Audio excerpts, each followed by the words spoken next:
இது மகிமை நேரம். கர்த்தருடைய பரிசுத்தமான நாமத்திற்கு ஸ்தோத்திரம். இந்த நாளிலும் நாம் தியானிக்கும்படியாக தெரிந்து கொண்ட வேத வசனம் எபிரேயர் 12ஆம் அதிகாரம் 5ஆம் வசனம்.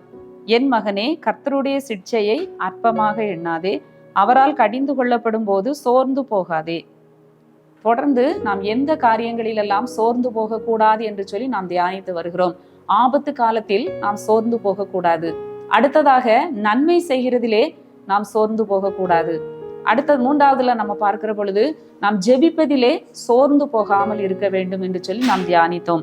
இந்த நாளிலே அவரால் கடிந்து கொள்ளப்படும் போது சோர்ந்து போகாதே. ஆண்டவர் அன்புள்ள ஆண்டவர் தான், நமக்கு நன்மை செய்கிறவர் தான், நம்மை நேசிக்கிறவர் தான். அதே சமயத்திலே நம்முடைய ஆண்டவர் கடிந்து கொள்ளுகிற தேவனாக இருக்கிறார். இன்னும் மட்டுமல்ல, அவர் நம்மை சிட்சிக்கிற ஒரு தேவனாகவும் இருக்கிறார்.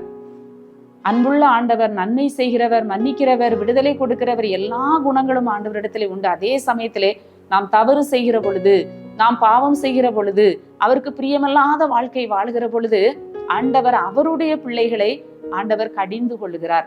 ஆண்டவர் கடிந்து கொள்ளும் போது நம்ம என்ன செய்யக்கூடாதான்? சோர்ந்து போகக்கூடாது.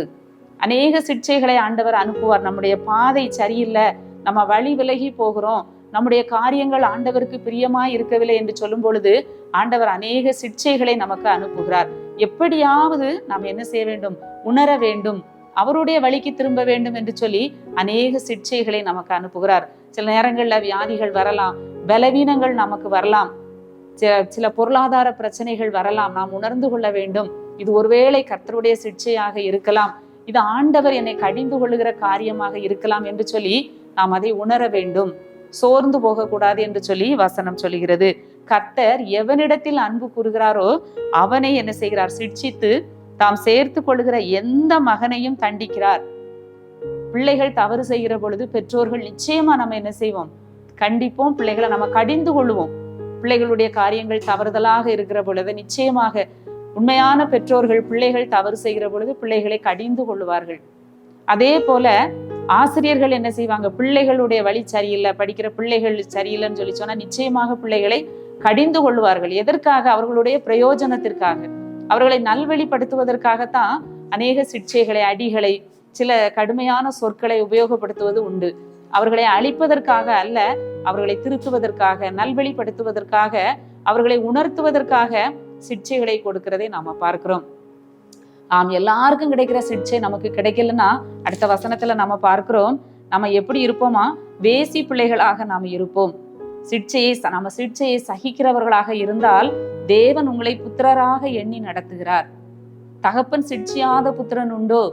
அந்த சிட்சையை நம்ம சகித்தா தேவன் நம்ம என்ன செய்கிறார்? நடத்துகிறார். அவர் நம்மை சிட்சிக்கிறார் என்று சொல்லி நாம் உணர வேண்டும். எதற்காக இந்த சிட்சைகளை ஆண்டவர் அனுப்புகிறார் என்று சொல்லி நம்ம பார்க்கிற பொழுது எந்த சிட்சையுமே தற்காலத்துல அது நமக்கு சந்தோஷமா தெரியாது. ஒரு உபத்திரவமோ, ஒரு சோதனையோ, ஒரு பாடோ ஆண்டவர் நமக்கு அனுமதிக்கிற பொழுது நமக்கு அது சந்தோஷமா, மகிழ்ச்சியாகவே என்ன செய்யாது? தெரியாது. ஏன் இந்த பாடு? எதுக்கு ஆண்டவர் இதை அனுமதித்தார்? ஏன் இந்த பாதையின் வழியாக ஆண்டவர் என்ன நடத்துகிறார்? கடினமான பாதையாக இருக்கிறதே என்று சொல்லி நாம் அதை மகிழ்ச்சியாக ஏற்றுக்கொள்வதில்லை. ஆனால் பிற்காலத்திலே அது என்ன செய்யுமா? நீதியாகிய பலனை தரும் என்று சொல்லி அதிலே பழகியவர்களுக்கு ஆண்டவருக்கும் நமக்கும் உள்ள உறவு, இது ஆண்டவருக்கு பிரியமில்லாததை நான் செய்ததுனால எனக்கு இது நடந்தது, ஆண்டவர் எனக்கு இதுல ஒரு சிட்சையை கொடுத்தார் என்று சொல்லி அதை ஏற்றுக்கொண்டு நாம் சரிப்படுத்துகிற பொழுது ஆண்டவருக்கும் நமக்கும் உள்ள உறவு பலப்படுகிறது. மட்டுமல்ல, அது நமக்கு நீதியாகிய பலனை தரும். நாம் பரிசுத்தத்திற்கு பங்குள்ளவர்களாக மாற வேண்டும். ஆண்டவருடைய பரிசுத்தத்திற்கு நாம் பங்குள்ளவர்களாக மாறுவதற்காகத்தான் ஆண்டவர் அநேக சிட்சைகளை நமக்கு கொடுக்கிறார். நாம் உணர்வதற்காக, நாம் நம்மை திருத்திக் கொள்வதற்காக ஆண்டவர் ஒரு சில சிட்சைகளை ஆண்டவர் நமக்கு தருகிறார். நம்முடைய சரீரத்தின்படி நடத்துகிற பெற்றோர்களுக்கு நம்ம அடங்கி நடக்கிற பொழுது இது அப்பாவுக்கு பிடிக்காது, இது அம்மாவுக்கு பிடிக்காது, இதை செய்தா பிரச்சனை வரும், இதை செய்தா அப்பா கோவப்படுவாங்க, இப்படியாக சரீரத்தின்படி உள்ள பெற்றோர்களுக்கு நம்ம அடங்கி நடக்கிற பொழுது நாம பிழைக்கத்தக்கதாக ஆவிகளின் பிதாவுக்கு வெகு அதிகமாய் நம்ம அடங்கி நடக்க வேண்டும். அந்த பயம் நமக்கு வேண்டும். நம்முடைய பெற்றோருக்கு பயப்படுகிறதை விட பல மடங்கு நம்ம ஆண்டவருக்கு பயப்பட வேண்டும்.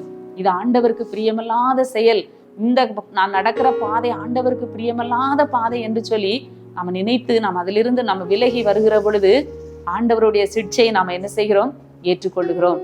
அந்த சிட்சை தற்காலத்துல அது நமக்கு மகிழ்ச்சியாக தெரியாது, பிற்காலத்துல அது நமக்கு நீதியாகிய பலனை தரும் என்று சொல்லி வேதம் சொல்கிறது. எனவே நாம் என்ன செய்யக்கூடாது? ஆண்டவர் நம்மை கடிந்து கொள்கிற பொழுது நாம் சோர்ந்து போகக்கூடாது. தாவீதினுடைய வாழ்க்கையிலே பார்க்கிறோம், தாவீது வழி விலகி செல்கிற போது அந்த உரியாவின் மனைவி பத்சேபாள் இடத்திலே பாவம் செய்த பொழுது ஆண்டவர் அங்கே கடிந்து கொள்கிறதை நாம பார்க்கிறோம். நாத்தான் தீர்க்கதரிசியை அனுப்பி கடிந்து கொள்கிறதை நாம பார்க்கிறோம்.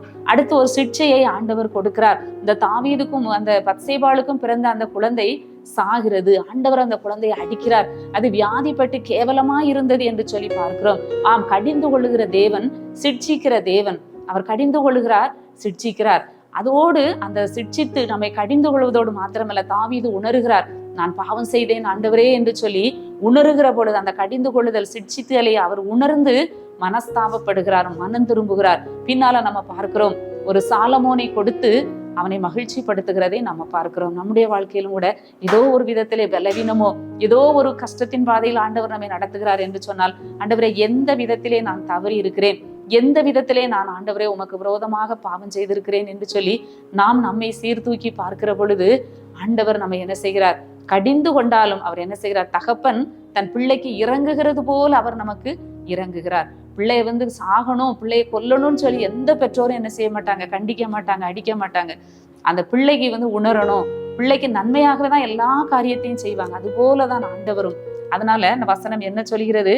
நெகிழ்ந்த கைகளையும் தளர்ந்த முழங்கால்களையும் நீங்கள் திரும்ப நிமிர்த்தி. ஒருவேளை சோர்ந்து போய் இருப்பீர்கள் என்று சொன்னால், ஆண்டவர் என் வாழ்க்கையில எனக்கு இவ்வளோ பெரிய ஒரு அடி விழுந்துட்டு, இவ்வளோ பெரிய ஒரு காரியம் வாழ்க்கையில நடந்துட்டேன்னு சொல்லி நம்ம சோர்ந்து போகாமல் நம்ம என்ன செய்யணுமா? தளர்ந்த கைகளையும் நெகிழ்ந்த கைகளையும் தளர்ந்த முழங்கால்களையும் திரும்ப நாம் என்ன செய்யணும்? நிமிர்த்தி ஆண்டவரிடத்திலே நாம் வருகிற பொழுது நிச்சயமாக ஆண்டவர் நமக்கு பதில் கொடுக்கிற தேவனாக இருக்கிறார். ஆண்டவருடைய முகத்தை நோக்கி பார்த்து ஜெபிப்போம். நல்ல ஆண்டவரே, இந்த நல்ல காலை வேளைக்காக உம்மை துதிக்கிறோம், ஸ்தோத்தரிக்கிறோம். ஆண்டவர் இந்த நாளில் கொடுத்த நல்ல வார்த்தைக்காக நன்றி செலுத்துகிறோம். ஆண்டவரால் கடிந்து கொள்ளப்படும் போது சோர்ந்து போகாதே என்று உம்முடைய வசனம் சொல்லுகிறது. ஆண்டவரே, நாங்களும் கூட எந்த காரியத்திலே தவறி இருந்தாலும் ஆண்டவரே அதை நீர் எங்களுக்கு உணர்த்தும் சுவாமி. நாங்கள் அதை சீர்திருத்தி கொள்ள உதவி செய்யும். இந்த நாள் முழுவதும் எங்களை காத்து வழி நடத்தும். மன சோர்வுகளை எல்லாம் எடுத்து போடும். மீட்பர் இயேசு கிறிஸ்துவின் மூலம் ஜெபிக்கிறோம் நல்ல பிதாவே, ஆமென்.